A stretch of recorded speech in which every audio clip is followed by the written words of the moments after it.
Welcome to the 5th episode of I'm Finally Out of My Way.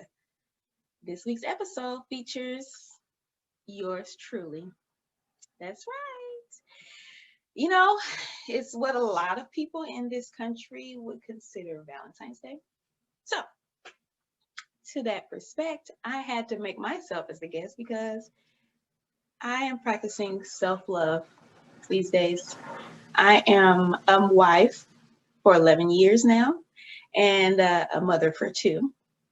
So this year, with COVID and quarantine and all that, I was forced to tap back into me. Who am I? What do I want? That is an ongoing question. I suppose we're always asking ourselves for as long as we're breathing. So that's pretty fun because there's always something new to discover about yourself. So I'm finally out of my way because I am finally out of my way.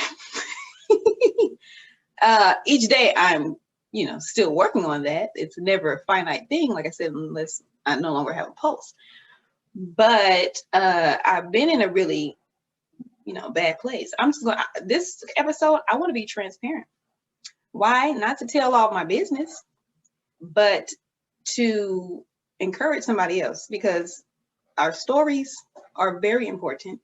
And if we can share them with others, and so that everybody can know, oh, I'm not alone in this. I'm not, we're all unique, we're all special, but our experiences are pretty similar.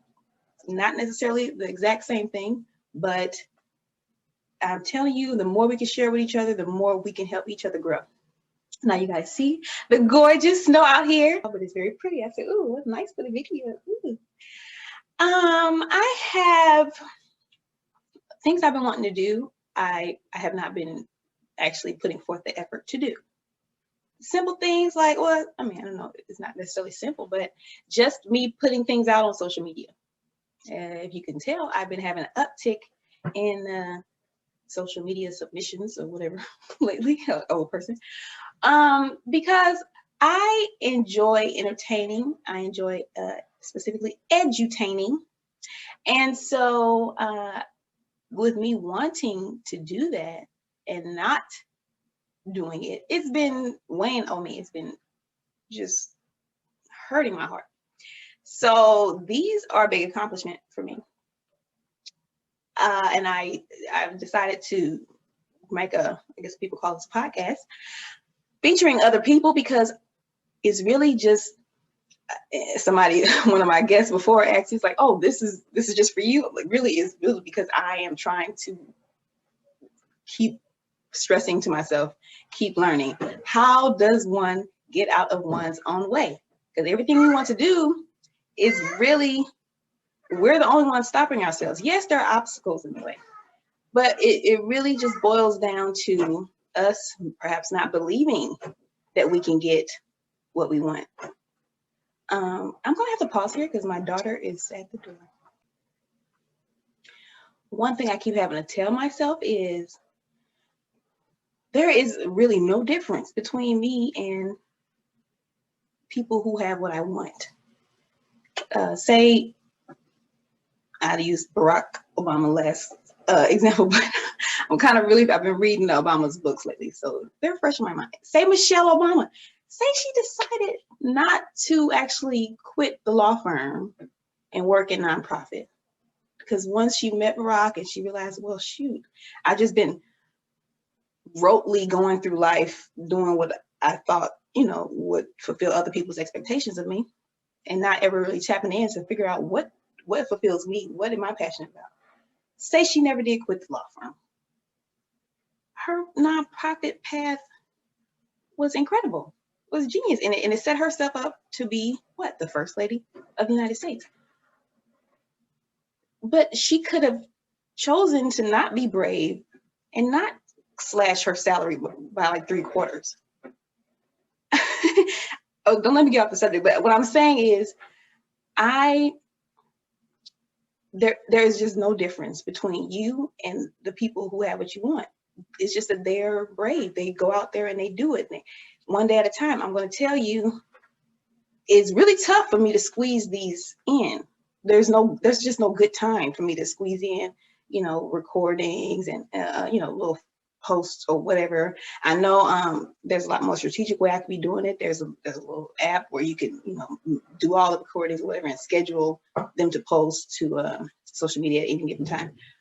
All I know is I just had to start. I just had to get into it. I had to do it. All I can hope is that I can improve each week.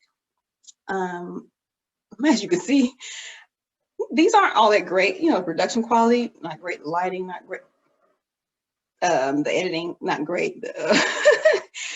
None of it's great. And each week I kind of do like little slight improvements, but that's all I can do because I'm tired of waiting. I can no longer wait and say, oh, I need all of these ducks to line up in a row. I don't have time for that. What I had to end up doing was getting up, going to the store, buying some clothes. It had been over a couple of years. The last time I bought clothes was maternity clothes. That was 2 years ago. So I had to, a few weeks ago, before I did my first recording, I got up and I went to the store and I bought some clothes. just that little, something helped a great deal. I got my hair done. Anybody that knows me knows. But why would you walk around looking like a banshee most of the time? It's true. These little things, taking care of myself. Something you kind of get into the routine. You're in quarantine, nobody sees you. So yeah, I said, let me start making sure my hair stays nice and wearing clothes that I feel good in.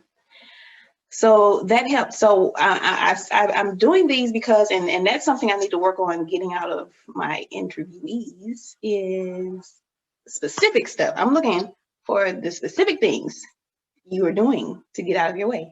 My career coach always was telling me, and of course I've heard this for years from many different sources, to do affirmations. Do affirmations in the morning. I know a lot of self-improvement things theoretically, but I don't put them into practice. And I still, to be honest, I wasn't doing the affirmations, but my sister hit me to a little 12-minute CD called The Manifestation. That is what resonated with me. It's affirmations to like a trap beat. They're Chris and Teeb, called The Manifestation. So listening to that CD, that I think that has also played a tremendous part in my overall mood and production level. My baby, the biggest thrill I'm getting out of listening to it is that she now says, she's like, I'm great, I'm great, I'm rich, and she loves it. She's like, I got an attitude. It's called I got an attitude. Well, it goes, I got an attitude of gratitude, and she just said, I got an attitude, which means something else, but I know what she means. And so I love it because every day she wants to listen to it. She's the one who reminds me. She's like, I got an attitude. Oh, I love it. So what I'm basically saying is we have to find what works for us and get out there and make what we want happen, because it is only us stopping us. Thank you for tuning in today. Next time.